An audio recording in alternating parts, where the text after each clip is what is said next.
Satu Indonesia kena prank. Ini fakta seorang wanita lapor polisi sebut suaminya hilang. Terungkap status perempuan yang melapor suaminya hilang namun ditertawai polisi. Ternyata perempuan bernama Datu telah berbohong mengaku suaminya hilang, sebab nyatanya hubungan mereka baru sebatas pacaran.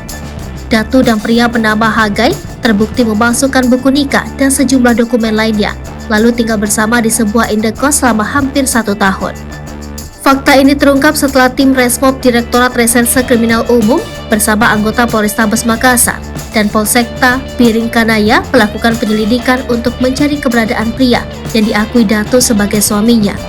Polisi yang dipimpin Kasat Resmob Polda Sulsel, Kompol Darman Negara kemudian mendatangi rumah Hagai Situru alias Hagai alias Ison di Jalan Sermani Selasa 3 Januari 2023 sekitar pukul 22 waktu Indonesia Tengah.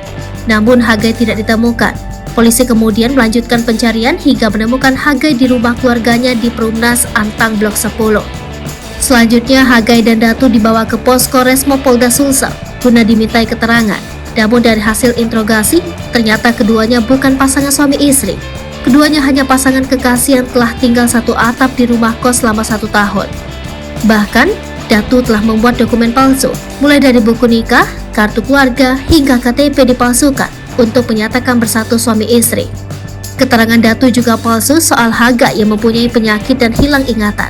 Datu hanya sering memberikan vitamin C karena Hagai mengidap penyakit amandel. Datu juga sudah membuat video permohonan maaf dan klarifikasi soal suaminya hilang hingga ditertawakan oknum polisi.